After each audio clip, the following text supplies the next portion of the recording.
Hey everyone! Welcome back to another episode. Ako ulit, si Josh. And thank you so much for tuning in. I hope okay kayo wherever you are right now. Baka nasa biyahe ka, nagre-review, nagpapahinga, o gusto mo lang ng kaunting background habang umiinom ng kape. For today's episode, gusto kong gumawa ng medyo kakaiba. Hindi to advice, hindi rin ito story. More like mga salitang gusto mong sabihin pero alam ko baka hindi mo na masabi personal. So ang title ng episode natin ngayon is Letter I'll Never Send. Feeling ko lahat tayo may ganito. May mga taong gusto tayong kausapin, may mga salita tayong gustong sabihin. May mga thank you, sorry, o I miss you na hanggang ngayon nasa isip lang natin. Kaya ngayong episode, imagine natin na sumusulat ako ng ilang letters. Hindi para ipadala, kundi para maging honest lang. This first letter is for my younger self. Hey, kamusta ka? Alam ko ang dami mong iniisip ngayon. Feeling mo kailangan mong maging magaling sa lahat. Feeling mo kapag nagkamali ka, parang katapusan na ng mundo. Pero gusto kong sabihin sa'yo, relax. Hindi mo kailangan ma-pressure sa timeline ng buhay. Hindi mo kailangan maging perfect. Magkakamali ka. May mga plano kang hindi matutupad. May mga tao nga alis. May mga araw na iiyak ka. Pero alam mo, lahat ng yan magiging dahilan para mas maging matatag ka. At isang araw, mapapangiti ka na lang habang naalala mo lahat ng pinagdaanan mo. Kaya huwag mo masyado i-pressure ang sarili mo. You're doing better than you think. Second letter is for my sister. Ate. Hi. Thank you. Hindi ko man nasasabi palagi, pero thank you sa lahat ng sacrifices mo.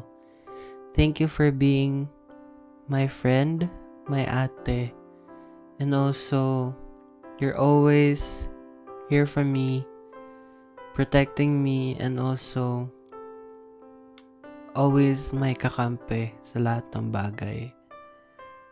And I know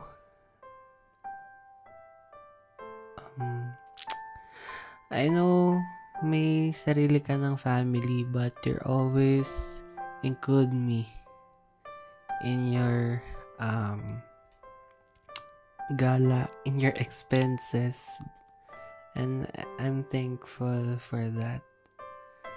Kasi nung bata ko, hindi ko naiintindihan kung bakit may mga decisions ka na ginagawa para sa akin.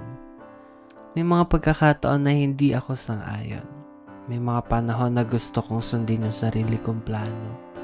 Pero habang tumatanda ko, mas naiintindihan ko na. Hindi pala madaling tumanda. Every decision you made came from love. Kahit minsan hindi ko agad nakikita. Hindi tayo laging nagkakasundo, lagi naman tayo nagkakaaway, nagkakatampuhan, at in the end, nagkakaayos naman. Pero never ko kinestyon kung mahal mo ba ako.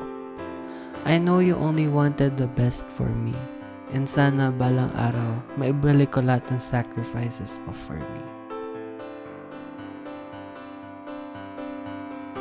My third letter is for my friends. Hi, shoutout sa inyo. Alam niyo na kung sino kayo. My perps friend, my AUP friends, and yung friends ko from SB, si Shawi, si Dorothy, si Gab. Hi guys! Banding na. Sorry kung di ako nakakasama sa mga get-togethers. Sa mga kaibigan ko, thank you. Thank you for staying. Adulting is weird, no? Dati halos araw-araw tayo magkakasama. Ngayon, minsan kailangan pang maghanap ng date para pare-pareho tayong free. Minsan naman hindi natutuloy. Pero alam niyo kung ano ang maganda? Kahit matagal tayong hindi magkita, parang walang nagbago. Parang isang tawanan lang bumabalik na lahat. Salamat sa mga taong hindi nawala kahit naging busy ang buhay. Salamat din sa mga taong dumaan lang. Kasi may natutunan din ako sa inyo. Thank you guys. I love you. Fourth letter is for the people who hurt me.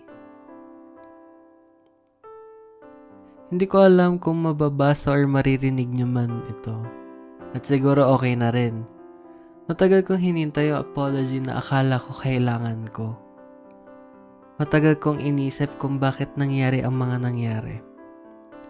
Pero habang tumatanda ako, may na-realize ako. Hindi lahat ng tanong may sagot. At hindi lahat ng sugat kailangan na explanation para maghilom. Kaya ngayon, pinipili ko na lang magpatawad. Hindi dahil deserve nyo kundi dahil deserve ko magkaroon ng peace of mind. Ayoko nang dalhin habang buhay ang bigat. And my last letter is for the person who's listening. Ikaw. Oh, ikaw. Hindi ko man alam ang pangalan mo. Hindi ko alam kung anong pinagdadaanan mo ngayon. Baka pagod ka, baka stressed ka, baka feeling mo ikaw lang ang nahihirapan. Or baka okay ka naman at gusto mo lang makinig. Either way, thank you. Thank you for choosing to spend your time here. And if there's one thing I hope you remember after this episode, it's this.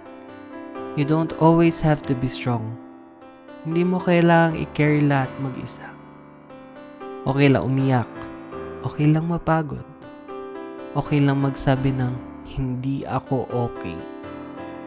Because asking for help doesn't make you weak. It makes you human. Before I end this episode, gusto kitang bigyan ng isang challenge. Mamaya after mo matapos pakinggan ito, isipin mo kung sino yung taong gusto mong sulatan ng letter. Hindi mo kailangang ipadala just write it. Write everything. Maybe you say thank you, say sorry, say I miss you, or maybe write a letter to yourself. Minsan kasi tayo rin yung taong kailangan nating kausapin. Thank you so much for listening to this episode. I hope this conversation reminded you that some words don't always have to be spoken to have a meaning. Sometimes, writing them down is already enough to help us heal, forgive, and move forward. This is Josh, and I'll see you in the next episode. Until then, take care of yourself. Don't forget to check on the people you love. And if you have something important to say, don't always wait for tomorrow, because tomorrow isn't always promised. Bye everyone!